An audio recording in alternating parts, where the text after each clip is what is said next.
الحمد للہ وکفا والصلاة والسلام علی من لا نبی بعد اما بعد بسم اللہ الرحمن الرحیم عن عائشة رضی اللہ عنہا ان النبی صلی اللہ علیہ وسلم کان یعتکف العشر الاواخر من رمضان حتی توفاہ اللہ ثم اعتکف ازواجہ من بعدہ متفق علیہ۔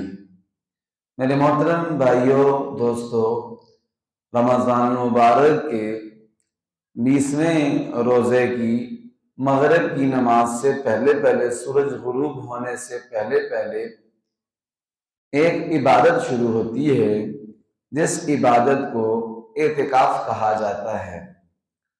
اعتکاف کا لغوی معنی ہوتا ہے اپنے آپ کو روک کے رکھنا، کسی جگہ کو لازم پکڑ لینا، ٹھہر جانا۔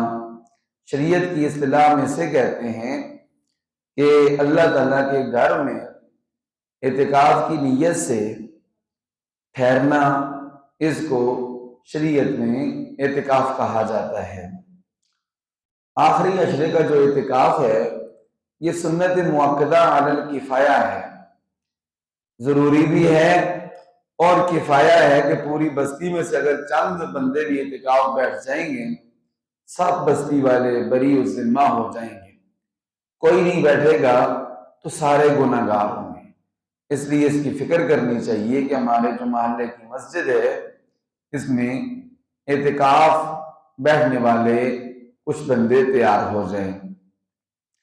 حضرت عائشہ صدیقہ رضی اللہ تعالی عنہ فرماتی ہیں کہ اللہ کے پاک نبی حضرت محمد مصطفیٰ صلی اللہ علیہ وسلم رمضان المبارک کے آخری عشرے کا اعتکاف کیا کرتے تھے۔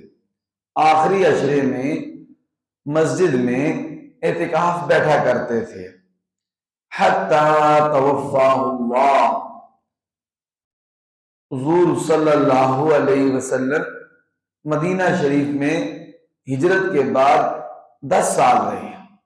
حضرت عائشہ فرماتی ہیں کہ اعتکاف بیٹھا کرتے تھے یہاں تک کہ توفاہ اللہ، حضور صلی اللہ علیہ وسلم اس دنیا فانی سے پردہ فرما کے۔ اس حدیث پاک میں اس بات کا ذکر ہے کہ تسلسل کے ساتھ مسلسل حضور صلی اللہ علیہ وسلم ہر سال اعتکاف بیٹھتے تھے۔ ایک سال جب غزوہ بدر تھا 17 رمضان مبارک کو، واپس پہنچتے رمضان مبارک ختم ہو گیا تھا تو حضور اس لیے اعتکاف نہیں فرما سکے۔ دوسرا فتح مکہ والے سال حضور نے اعتکاف نہیں فرمایا۔ اس کے علاوہ حضور صلی اللہ علیہ وسلم نے ہر سال یعنی 8 سال پیچھے رہ گئے تو 8 سال مسلسل حضور صلی اللہ علیہ وسلم نے اعتکاف فرمایا۔ دیکھیں اس کی کتنی عظمت ظاہر ہوتی ہے کہ ہم زندگی میں نے کل ایک بھائی کو پوچھا کہ آپ کبھی پوری زندگی میں اعتکاف بیٹھے ہیں؟ کہتے ہیں میں کبھی بھی پوری زندگی میں اعتکاف نہیں بیٹھا۔ ہمارے پیارے نبی صلی اللہ علیہ وسلم ہر سال اعتکاف بیٹھے تھے۔ تو کتنے افسوس کی بات ہے کہ ہم ان کے نام لیوائیں، ان کو اپنا نبی مانتے ہیں، ان سے محبت کا دم بھرتے ہیں، لیکن ہم ان کی اس سنت کو زندہ نہیں کر سکے۔ ہمیں کوشش کرنی چاہیے۔ پھر اماں عائشہ صدیقہ فرماتی ہیں کہ جب حضور کا انتقال ہو گیا، حضور کا وصال ہو گیا تو پھر ثم اعتکف ازواجہ من بعدہ، حضور صلی اللہ علیہ وسلم کے بعد آپ کی ازواج مطہرات، آپ کی بیویاں اعتکاف بیٹھا کرتی تھی۔